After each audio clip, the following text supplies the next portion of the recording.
Something that's been in the news nonstop ever since it happened was, of course, that horrific accident that BP had in the Gulf Coast. What, as a country, should we have learned from that? What can we do in the future? I think that there should be a fail-safe system when we drill in deep water. And if I have a principal criticism is that there was no system in place, or at least not initially in place. It has apparently been capped, but why couldn't it have been capped in April as opposed to July? And it's now the most horrific oil spill in the nation's history. And so moving forward, I think there has to be better regulation. Having said that, I do think we need drilling in the Gulf of Mexico because other nations drill there. And there is significant employment that is involved for those states, Louisiana, Texas, Mississippi, Alabama, Florida. However, I want it to be completely safe, or as safe as possible. That clearly was not the case. I do not favor drilling off the coast of New Jersey. I think that is the consensus of our governor, who opposes that. Both United States senators, the congressional delegation, I think by and large, and members of the legislature by and large. But moving forward, we need to have, as great as possible, a fail-safe system. We also need an energy policy in this country, and we don't have an energy policy at the moment. And I am a proponent of nuclear power, and I know nuclear power is controversial, but I think we need more nuclear power plants in America, and we've not built a new nuclear power plant in this country in about 35 years. And eventually wind and solar as well, to get off our over-reliance on foreign oil from dangerous places like Venezuela, Hugo Chavez, a terrible dictator, unstable regions in the Middle East.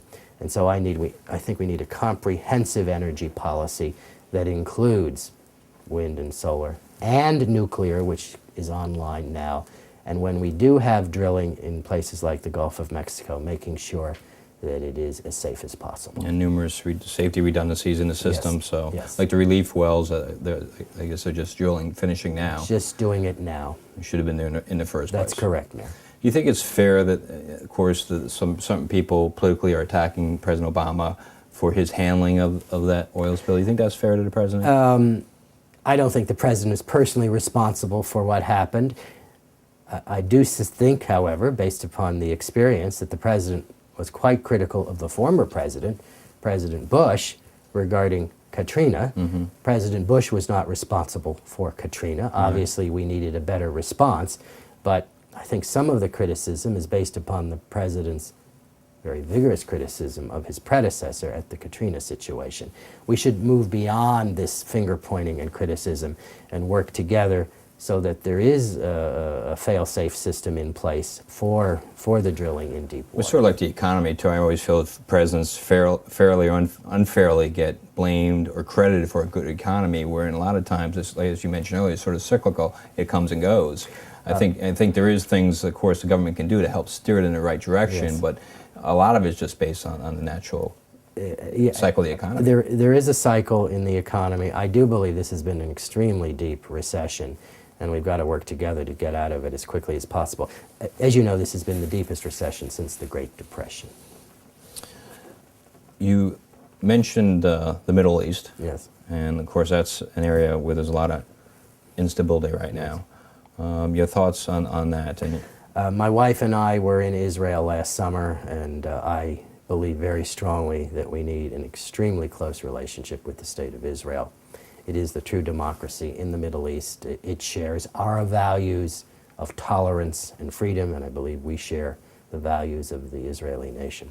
The fact that the Iranians may be building a nuclear weapon is an existential event. It would be harmful not only to Israel, our friend, it would be harmful to other nations in the Middle East, including other Arab nations, and indeed it would be harmful to the entire world. And I have been critical of the Obama administration in the fact that significant sanctions have really not been put in place, or at least not yet to the extent I think that is necessary. And I believe we need very vigorous sanctions, because I think it would be terrible for world policy if the Iranians were to have a nuclear weapon.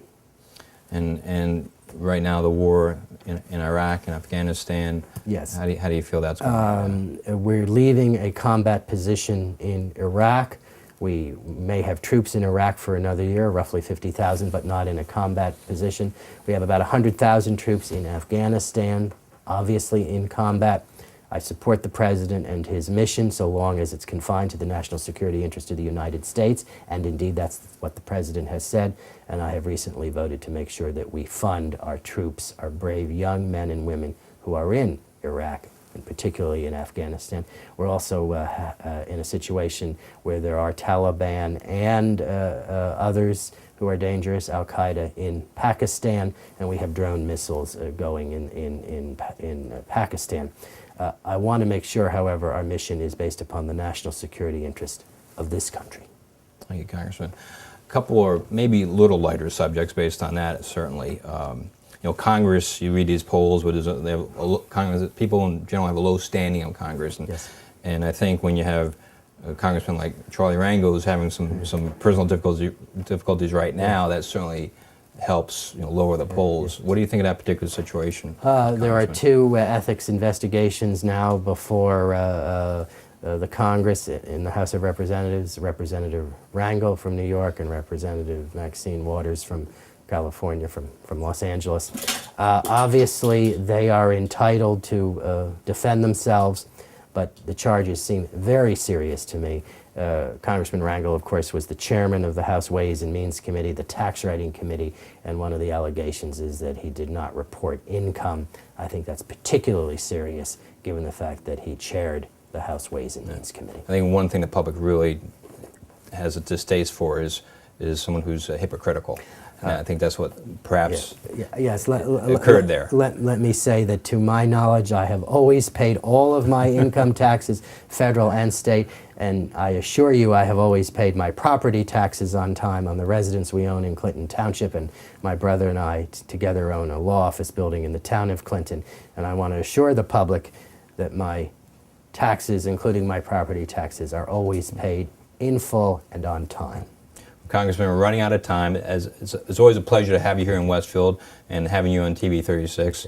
I appreciate you being there for us and working on behalf of the residents of the 7th Congressional District and especially Westfield. So thank you very much. Thank you very much, Mr. Mayor. Thank you. Well, thanks again for tuning into TV 36. And if you would like to get in touch with the Congressman's office, he's at 425 North Avenue East, and his website address is www.lance.house.gov. Thanks again.